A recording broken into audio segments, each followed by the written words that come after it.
अस्सलाम वालेकुम जी। तुसी वेंदे पे हो मेरा पंजाब टीवी ते मैं तुहाडा मेज़बान डॉक्टर इफ्तिखार।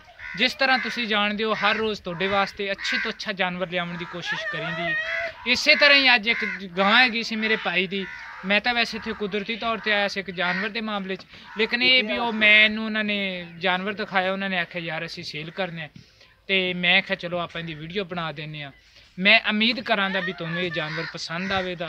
पहले तुहानू जानवर दिखाने, उस तो बाद आपां करांगे मालक नाल सारियां गल्लां। साहीवाल दी भरा दी मेरे दी गां हैगी। गां माशाअल्लाह बड़ी चंगी है। ए तुसीं इहदे थण चेक करो कि साहीवाल दी गां नूं थाने दे लगे हुंदे ने, ते सारा बाडी देखो। ए मुठ भर इहदे थण हैगे ने।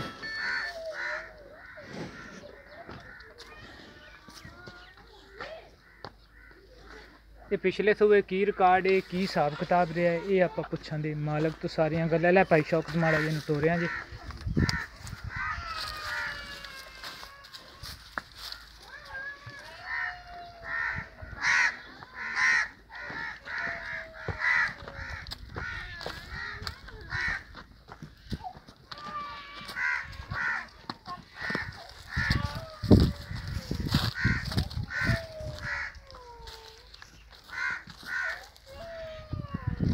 शौकत कुत्ता भी रखा है माशाअल्लाह। ठीक है भाई शौकत लाया। साहीवाल दी गां है, किनवा सूबा सुना है, की इहदा रिकॉर्ड है, ये सारियां गल्लां आपां पुछां दे मालक तो। किन्ने दिन लैंदी है,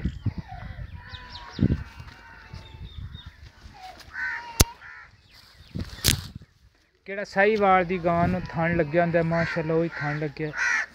गां माशाअल्लाह खूबसूरत है।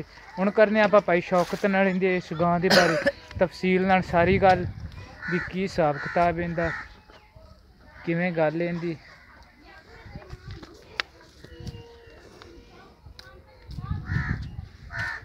बिल्कुल मझ तरह मुठ भर थण हैगे ने। अस्सलाम वालेकुम भाई साहब, की हाल है जी? ठीक भाई, वाह वाह तबीयत सेहत? हाँ जी ठीक ठाक। ये भाई शौकत तुहाडी गां ने सब तो पहली गल तुसीं ये दसो भी ये किनवा सूबा इहने सुना? ये तीसरा भाई है। तीसरा सूबा सुना। हाँ जी भाई शौकत एक मेरी गल याद रखें, हाँ ये दौलत ने पैसे ने हर चीज़ ने इत्थे ही रह जाना है, नाल तेरे कोई शै नहीं जानी। जी ते एवें ना मेरे तो झूठ मरवावी ना आप बोली, सही। केड़ी भी गल है ना यार सीधी सीधी ते हकीकत दसनी है। सही। अच्छा ये किनवा सूबा दस्या जी? तीसरा भाई है। तीसरा सूबा।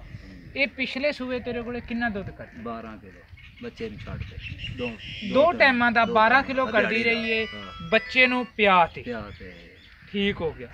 ते दूसरी गल ये हैगी है भी ये हुण किन्ने क दिन ले ਇਹ 3-4 ਦਿਨ ਲਵੇ। कोई इहदे च फाल्ट, कोई आपदे आप नूं चुंगण वाला, कोई ਚੁੰਗੇ ਆਪਣੀ ਗਾਂ ਉੱਥੇ ਜਾਵੇ ਪਿਛਾਂ ਗੱਲ ਦੇ ਅੱਜ ਚੁੰਗਦੀ ਹੋਵੇ, कोई पिछे ते पार पां ਨਾ दी ਕੋਈ या ਸ਼ਾਇਦ ਬਾਹਰ ਵੀ ਪਾਵੇ ਤਾਂ ਵੀ ਆਪਣੀ। ठीक हो गया। ਤੇ ਭਾਈ ਸ਼ੌਕਤ ਹੁਣ ਆਖਰੀ ਗੱਲ ਇਹ ਕਿਹੜੀ ਤੁਸੀਂ ਸਾਡੇ ਨਾਲ ਪਿਆਰ ਮੁਹੱਬਤ ਵਾਲੀ ਕਰਨੀ, ਤੁਸੀਂ ਇਹਦੇ ਕਿੰਨੇ ਪੈਸੇ ਲੈਣੇ? ਇੱਕ 5 ਲੈਣਾ ਭਾਈ। ਇੱਕ 5 ਦੇ ਵਿੱਚ ਸਾਡੇ ਨਾਲ ਕੋਈ ਪਿਆਰ ਮੁਹੱਬਤ ਵੀ ਕੋਈ ਕਰੋ। ਕਰਾਂਗੇ ਭਾਈ। ਅੱਛਾ ਇੱਕ 5 ਦੇ ਵਿੱਚ 1,25,000 ਰੁਪਈਆ ਭਾਈ ਸ਼ੌਕਤ ਮੰਗੀ ਜਾਂਦੇ ਨੇ। 1,25,000 ਦੇ ਵਿੱਚ ਆਪਣੇ ਨਾਲ ਪਿਆਰ ਮੁਹੱਬਤ ਜ਼ਰੂਰ ਕਰਨ ਦੇ, ਤੇ ਤੁਸੀਂ ਸਾਡੇ ਨਾਲ ਕਰੋ ਰਾਬਤਾ 0321 57 29 251। ਤੇ मैं उम्मीद करना ਤੁਹਾਨੂੰ ਅੱਜ ਵਾਲੀ ਵੀਡੀਓ ਪਸੰਦ ਆਈ ਹੋਵੇਗੀ। लेकिन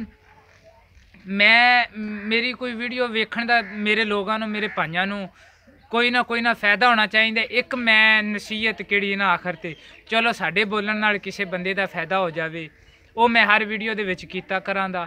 ਤੇ ਅੱਜ ਦੀ ਨਸੀਹਤ ਇਹ ਹੈਗੀ ਏ ਵੀ ਤੁਸੀਂ ਕਦੋਂ ਜਾਨਵਰ ਦੀ ਚਵਾਈ ਕਰਦੇ ਜੇ ਨਾ, ਉਸ ਤੋਂ ਬਾਅਦ ਅੱਧਾ ਘੰਟਾ ਗਾਂ ਜਾਂ ਮੱਝ ਉਹਨੂੰ ਤੁਸੀਂ ਬਹਿਣ ਨਾ ਦਿੱਤਾ ਕਰੋ। ਕਿਹੜਾ ਬੰਦਾ ਚਵਾਈ ਤੋਂ ਬਾਅਦ ਅੱਧਾ ਘੰਟਾ ਜਾਨਵਰ ਨੂੰ ਨਾ ਬਵਣ ਦੇਵੇਗਾ ਨਾ, ਇਹ ਗੱਲ ਮੇਰੇ ਤੋਂ ਲਿਖਾ ਲਓ, ਉਸ ਜਾਨਵਰ ਦੇ ਥਣ ਨੂੰ ਕਦੇ ਵੀ ਮੂੰਹ ਸੜੀ ਨਹੀਂ ਪਵੇਗੀ। ਕਦੋਂ ਵੀ ਮੂੰਹ ਸੜੀ ਪੈਂਦੀ ਏ, ਜਾਨਵਰ ਦੀ ਚਵਾਈ ਕੀਤੀ ਹੁੰਦੀ ਏ, ਉਹਦੀ ਸੁੰਬ ਖੁੱਲੀ ਹੁੰਦੀ ਏ, ਜਾਨਵਰ ਥੱਲੇ ਬਹਿੰਦੇ ਉਹ ਜਰਾਸੀਮ ਲੈਂਦੀ, ਉਹਦੇ ਨਾਲ ਮੂੰਹ ਸੜੀ ਪੈਂਦੀ। ਇਹ ਵੀ ਇੱਕ ਬੜਾ ਵੱਡਾ ਮਸਲਾ ਹੈਗਾ।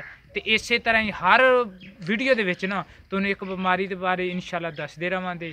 ਤੇ ਮਜ਼ੀਦ ਵੀ ਅਗਰ ਕਿਸੇ ਭਾਈ ਨੂੰ ਕੋਈ ਰਹਿਨਮਾਈ ਦੀ ਚਾਹੀਦੀ ਹੋਵੇ, ਕੋਈ ਜ਼ਰੂਰਤ ਹੋਵੇ, ਤੇ ਤੁਸੀਂ ਐਨੀਮਲ ਪੁਆਇੰਟ ਆਰਫ ਵਾਲਾ ਮੇਰਾ ਚੈਨਲ ਹੈਗਾ, ਤੁਸੀਂ ਮੇਰੇ ਚੈਨਲ ਤੇ ਆਓ, ਤੁਹਾਨੂੰ ਬਿਲਕੁਲ ਇਹਦੀ ਮਾਲੂਮਾਤ ਮਿਲੇਗੀ।